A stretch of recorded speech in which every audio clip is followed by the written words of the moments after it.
every day. Hospitals, EMS services, and lay people across the globe use Zoll products to save lives. Thank you very much, Chairman. I'd like to firstly extend my appreciation to Suhan for inviting me here. And he's asked me to speak on this topic, non-ST elevation myocardial infarction, evidence-based life-saving treatment at the emergency department. I presume he knows that my research interests primarily focus on acute coronary syndromes and antithrombotic therapy. So there will be a heavy bias towards antithrombotic therapy in my over the next 20 minutes. These are my disclosures. I consult for certain companies that manufacture and sell antithrombotic treatments, particularly antiplatelet and anticoagulant treatments, and also receive grants from some of these same companies. So I'm going to start with a case that many of you might be familiar with. This was a patient I treated with my colleagues in the emergency department at the National University Hospital, 55-year-old Indian man with multi-vessel PCI done 14 months ago for a non-ST elevation myocardial infarction. This patient had 5 drug-eluting stents, the so-called second-generation drug-eluting stents, which are supposedly less prone to stent thrombosis. And as you can see here, the stents were implanted in all 3 main epicardial vessels. I can't criticize to say whether this was the right treatment or the wrong treatment to implant 5 stents at the same time, but this was what was done. I assure you that this was not done at the National University Hospital. So when you hear this, you're probably going to suspect that something bad is going to happen to the patient in the next couple of slides. So during that procedure 14 months ago, I did review the angiogram. It was a perfect angiographic result. The interventionist did a great technical job. The patient was then treated with a combination of aspirin and clopidogrel for 3 months. And subsequently, the aspirin was stopped and the patient was continuing on long-term clopidogrel. And this, I think, is based on some recent studies, albeit rather small, sometimes underpowered studies, suggesting that in patients who receive these newer generation drug-coated stents, you don't have to continue dual antiplatelet therapy with aspirin and a P2Y12 antagonist beyond a 3 to 6 month period. So 14 months later, he comes to the emergency department at NUH, and he has intermittent rest angina for about 3 days. When he arrives at the emergency department, he's absolutely pain-free, and he has got a clearly elevated troponin I result. This is not the high-sensitivity troponin, this is the 4th generation troponin I test, which is above the 99th percentile reference limit of 0.04 nanograms per milliliter. This is his electrocardiogram. I think all of us in the audience would agree that other than the T-wave inversions we see in lead 3 and AVF and a isolated Q-wave in lead 3, we don't see any ST elevation to suggest it's ST elevation myocardial infarction. So the patient was, at that point in time, only on clopidogrel monotherapy, and so he was on single antiplatelet therapy, and what my colleague in the emergency department did was to load him with 300 milligrams of aspirin and send him up to the coronary care unit. Okay, so 24 hours later, treating this case as a non-ST elevation myocardial infarction, we brought the patient to the cath lab. This is different from what we do for patient with ST elevation myocardial infarction, in which we would bring the patient for immediate coronary angiography. So looking at this angiogram, what is surprising here is that in a non-STEMI, you often expect that there would be reperfusion or at least some flow in the culprit coronary artery, but in this case, the right coronary artery is completely occluded at the distal right coronary artery. And it may not be so apparent here, but there's a stent implanted distal to the occlusion. This is just a reminder that not all non-STE ACS patients are low-risk patients. Particularly more complex patients who have had multiple procedures done on them, patients with complete occlusion can sometimes present as a non-ST elevation myocardial infarction. Now I'm going to show you a more detailed assessment of the culprit coronary artery. So this is what we call optical coherence tomography, and what we do here is actually visualize the vessel by passing a optical coherence tomographic catheter within the culprit artery itself. I'll walk you through this. What we see here are the stent struts, the struts of the so-called second generation drug-eluting stent that was implanted 14 months ago. Now, this is the catheter, and this is where blood is supposed to be flowing. If you look at the stent struts, these are the struts, and they cause this kind of optical acoustic shadowing. The stent struts, as you can see, are completely exposed to the blood. If the stent struts are completely exposed, this means that the patient will be at increased risk of thrombosis. In most cases of stent implantation, after a period of 14 months, you expect there would have been better coronary healing. You expect a thin layer of neo-intima to have covered the stent struts and separated them from the bloodstream. What is also more subtle here is this process of what we call negative remodeling, in that the vessel actually expands outwards. This happens as a response to the deep tissue injury that occurs during stenting and angioplasty. This creates pockets of dead space, which unfortunately also increases the risk of stent thrombosis. This image here shows the catheter being passed through a different part of the stent, and here again you see the stent struts. This here you see is all thrombus occluding the stent. So what we did was to perform rheolytic thrombectomy. We use a device that actually sprays water to mash up the clot and then extracts it out from the coronary. You can see this is where the occlusion occurred. Following just thrombectomy, we have restored blood flow in the entire epicardial coronary system, the right coronary artery. I guess the question we ask ourselves now is, what should we do next? If you recall, what we did initially was to maintain the patient on clopidogrel and reload him with aspirin. So what are options? Clearly, I think, in this case, a high-risk case, after the angioplasty procedure was successfully done, we should continue aspirin. But are there other choices in terms of the ADP receptor antagonist other than clopidogrel? So we could, in the past, we only had clopidogrel, but now we have several other options, including prasugrel and ticagrelor, both of which are also ADP receptor antagonists, but more potent than clopidogrel. Prasugrel is pharmacologically very similar to clopidogrel. It's also a thienopyridine, whereas ticagrelor is a synthetic ATP analog, so pharmacologically slightly different. I guess in making a decision, perhaps one question we might want to ask ourselves is, which treatment actually saves lives? Which of these options actually reduces mortality? So I think you have all been perhaps overwhelmed with evidence-based medicine during this conference. I'm sorry, I'm going to do the same. There's many of us, I think, who have heard of this axiom in evidence with trust. In fact, the McMaster Group gave a recent session just last week about the principles of evidence-based medicine, chaired by my friend and colleague, Awani. And I think, if you want to say that one treatment is better than another, we have to have a randomized control trial. Despite all randomized control trials' imperfections, it is still the only way at this point in time to balance out both measured and unmeasured biases between treatment groups. That way, we know we are comparing apples with apples. Now, this slide is just to emphasize the principles which of why we apply or use dual antiplatelet therapy. Basically, two of the major agonists that activate platelets are thromboxane A2 and ADP. Aspirin blocks production of thromboxane A2, while a P2Y12 or ADP receptor antagonist blocks production of ADP.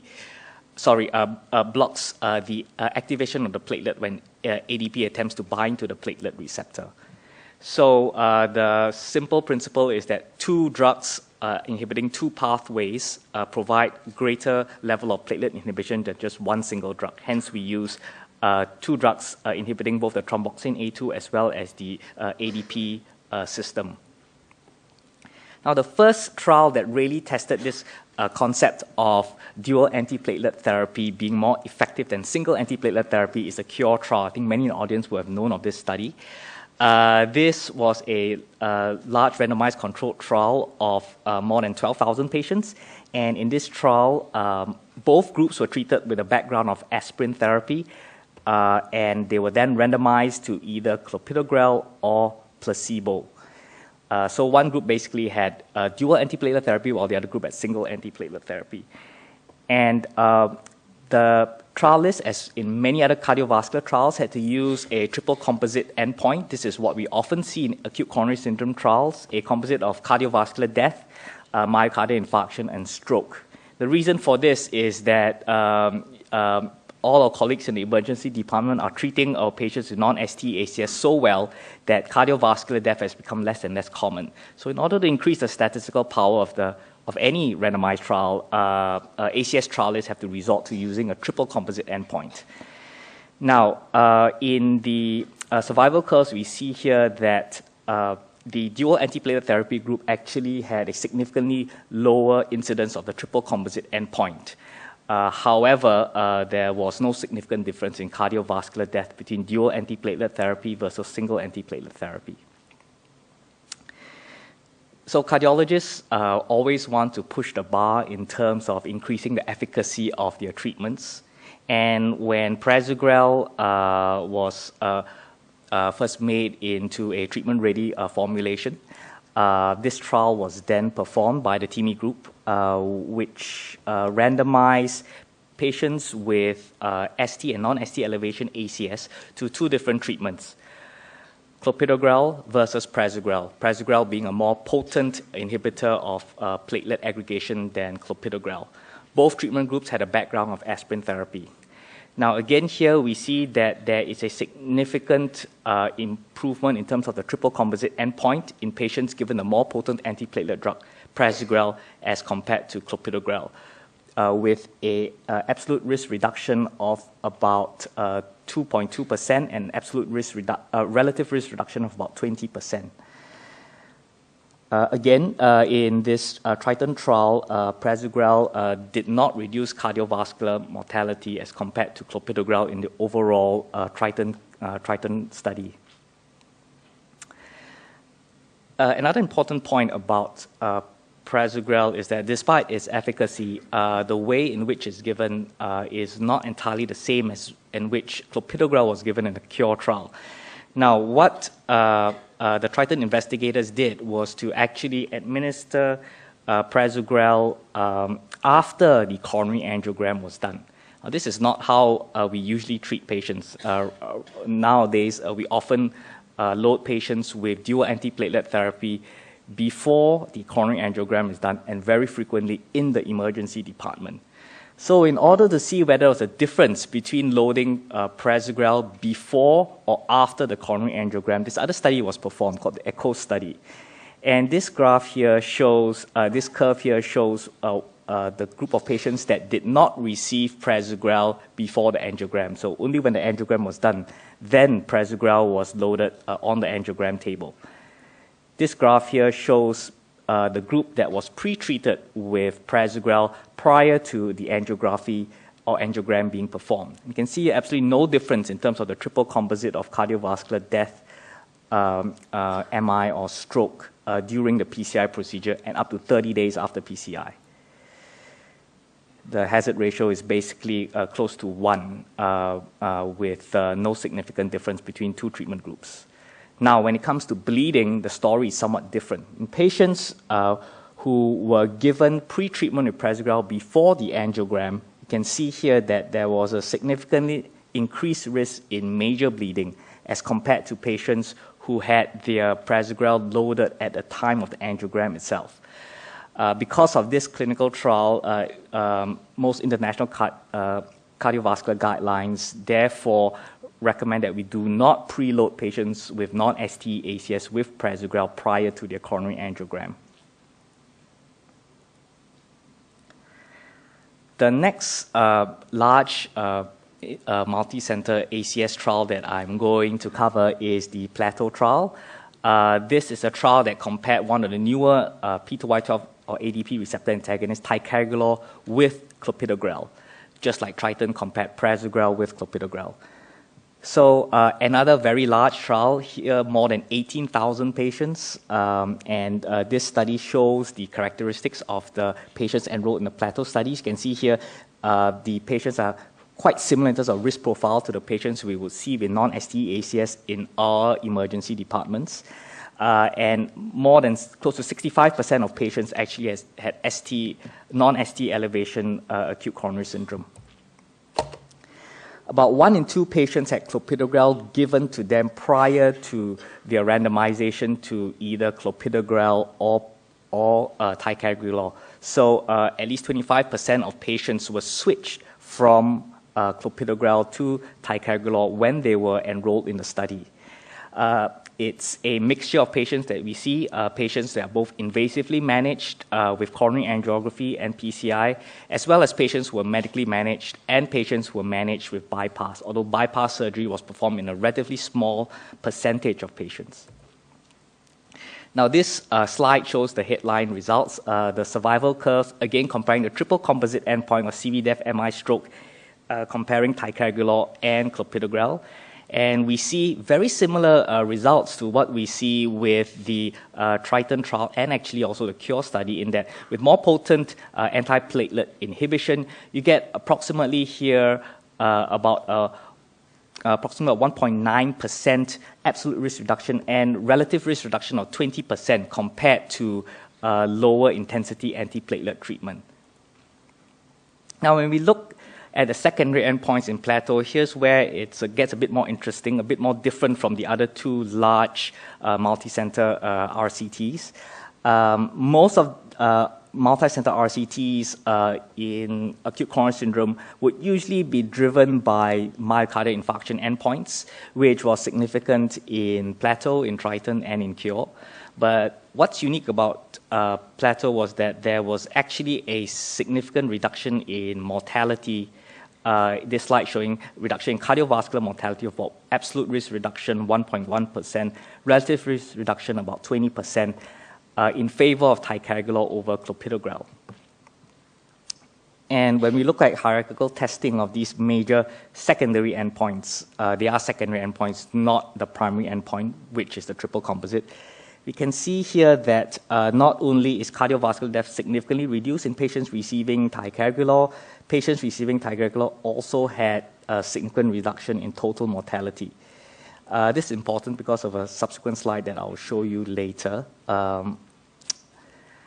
Is there a downside to giving patients more intensive dual antiplatelet therapy with these newer agents like prasugrel and ticagrelor for non-ST ACS? The answer is yes. If you're going to give a patient a more intensive treatment to have a stronger antiplatelet effect, you're going to have greater efficacy in terms of reducing ischemic endpoints in the case of ticagrelor, in the case of ticagrelor reducing CV death, but at the same time you will increase bleeding events. And I think this slide clearly illustrates that that there is a significant increase in major bleeding. Now, major bleeding is not trivial. Major bleeding is bleeding that requires transfusion, that requires intervention, that results in death. Interestingly, with ticagrelor versus clopidogrel, there was no difference in terms of bleeding when patients underwent bypass surgery. Likely reason for that is that ticagrelor is a reversible drug, and when patients go for surgery, the antiplatelet effect might have completely reversed or mostly reversed prior to surgery. I think this slide clearly summarizes the upsides and downsides of using more intensive antiplatelet therapy. First, we had just aspirin for non-ST ACS. Then we had the CURE study, which showed that dual antiplatelet therapy gave us about a 20% relative risk reduction compared to just aspirin alone, but with a close to 60% relative increased risk of major bleeding. With more potent ADP receptor antagonists like ticagrelor and prasugrel, we had a further 20% reduction in ischemic events but we had even more increase in terms of bleeding events. So there is really a trade-off here between the benefits and risks of more intensive antiplatelet therapy. So as you can see from the slides, ticagrelor seems to be somewhat unique when it comes to the 3 ADP receptor antagonists that we covered, clopidogrel, prasugrel, and ticagrelor. And why could it possibly be having a reduction in cardiovascular mortality? This is just a hypothesis-generating slide. It is more potent antiplatelet agent than clopidogrel, no doubt. In terms of potency, it's probably about the same or perhaps slightly more potent than prasugrel as a platelet-inhibiting drug. It's a drug that's active, so there's no prodrug. The patient swallows the active drug, and it is the active compound that enters the patient's bloodstream with no first-pass effect. Reversible binding, and interestingly, there seems to be an adenosine-like effect because it is an ATP molecule analog. What we see is that with ticagrelor, there seems to be some vasodilator-like effects, and there's also been studies that suggest that ticagrelor may improve microvascular, may reverse microvascular obstruction. Of course, these are not actually proven in a large randomized trial. So I'd like to summarize at this point in time that we should never underestimate the risk of mortality, the risk of complications in a patient with non-ST elevation ACS, as we saw from the case example earlier. Adding ADP receptor antagonists to aspirin does reduce ischemic events, but we do increase the risk of major bleeding.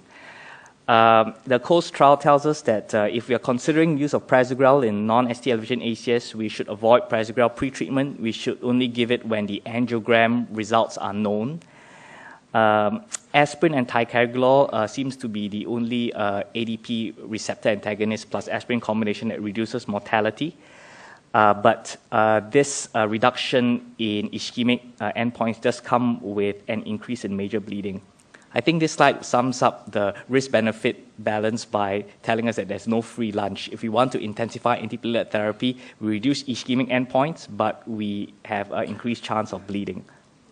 And bleeding is bad because, as you can see here from this analysis of about 20,000 patients with ACS, once you bleed within the next 6 months, there's a higher risk of mortality. With that, thank you very much for your kind attention.